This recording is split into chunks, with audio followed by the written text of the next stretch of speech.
আসসালামু আলাইকুম এভরিওয়ান। আজকে আমি নিয়ে এসেছি দারুণ মজার একটি নাস্তার রেসিপি। বিকেলে বা টিফিনে আপনারা এটা বানিয়ে দিতে পারেন। বাচ্চাদের বড় থেকে বাচ্চারা সবাই অনেক পছন্দ করবে, আর বানাতে খেতে একদম সহজ। আমরা অনেকেই নানা রকম স্টাইলে পরোটা খেয়ে থাকি, কিন্তু আজকেরটা কিন্তু একটু স্পেশাল। আমি এখানে দেখানোর চেষ্টা করেছি, বাসায় অবশ্যই ট্রাই করবেন, খুবই সহজ রেসিপি। চলুন দেখে নিই রান্নাটি। প্রথমে আমি এখানে প্রায় হাফ কাপের মতো সেদ্ধ আলু নিয়েছি। আলুটাকে আমি সুন্দরভাবে একটু মতো নিয়েছিলাম।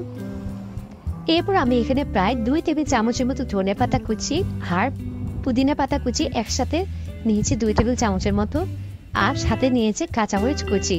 ঝালটা আপনারা অ্যাডজাস্ট করে নেবেন আপনাদের পছন্দ অনুযায়ী, বাচ্চারা খেলে একটু কমিয়েও দিতে পারেন। আর এখানে প্রায় 1 টেবিল চামচের মতো আমি পেঁয়াজ কুচি নিয়েছি, আর আমি এখানে চিকেনও অ্যাড করব। তো প্রথমে আমি পেঁয়াজের সাথে এই ধনেপাতা আর পুদিনা পাতার যে কুচি সেটা মেখে নিচ্ছি, সাথে একটু লবণ দিয়ে দিলাম।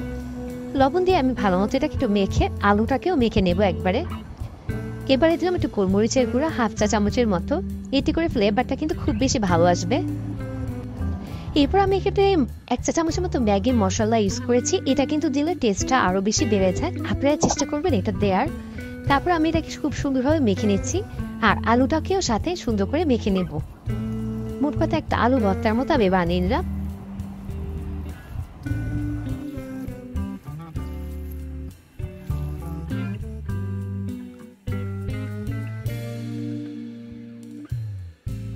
সুন্দরভাবে মাখানোর পর আমি কিন্তু এখানে চিকেন দিয়েছিলাম। এখানে হাড় ছাড়া মুরগির মাংস, এটা 1/3 কাপের মতো নিয়ে সাথে একটু হলুদ মরিচ আর আদা রসুন দিয়ে হালকা ভেজে নিয়েছি।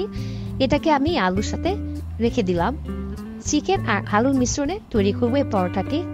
ময়দার ডোটা বানানোর জন্য 2 কাপ ময়দা, হাফ চা চামচ লবণ আর একটু গরম পানি দিয়ে ভালো মতো মেখে কিছুক্ষণ রেখে দিয়েছিলাম 30 মিনিটের জন্য। এটা চাইলে আমার যে মোগলাই রেসিপিটা আছে সেটা থেকে দেখে নিতে পারেন, সেখানে আমি ফুল প্রসেসটা দেখিয়েছিলাম। এখান থেকে আমি সামান্য একটু লেচি কেটে নিচ্ছি, ছোট্ট একটু করে, পরোটার জন্য যেরকম লাগে সেরকম নিচ্ছি। তারপর আমি এটাকে একটু ভালো মতো ছড়িয়ে দিচ্ছি। এতে আমি ভিতরে পুর ভরার জন্য একটু ছড়িয়ে দিলাম।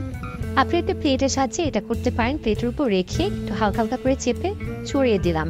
এরপর আমি সামান্য একটু আলু আর সাথে একটু চিকেন দিয়েছি। এরপর আমি এরপর পুরটা ভরা হলে আমি সুন্দরভাবে এর মুখটা ভালো মতো আটকিয়ে দেব, যাতে করে বেলার সময় আমার এই পুরটা বের হয়ে না যায়। আপনারা কিন্তু অবশ্যই এই পরিমাপে এই চিকেন এবং আলুটা দিবেন, খেতে কিন্তু অনেক মজা লাগবে। আচ্ছা, তারপরে আমি এটাকে সুন্দরভাবে বেলে নিচ্ছি সামান্য গুঁড়িয়ে দিয়ে।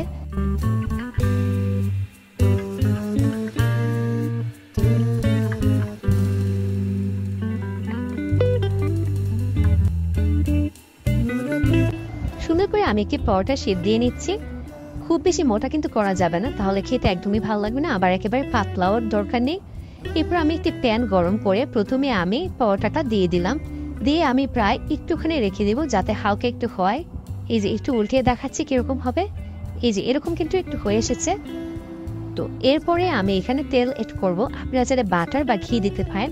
আমি প্রথমে এক পাশ থেকে একটু সামান্য তেল দিয়ে দিচ্ছি, তারপর যখন নিচের পাটটা হবে তখন আমি উপরে আর একটু তেল দিব। একটু লালচে করে ভেজে নিচ্ছি পরোটার শেপে। এরকম করে আমি পুরো পরোটাটা ভেজে নেব। এরপর আমি আরেকটু উপরে তেল দিয়ে নিলাম আরেক পাশে। সুন্দরভাবে আমি এটাকে ভেজে নেব এপিট ওপিট করে।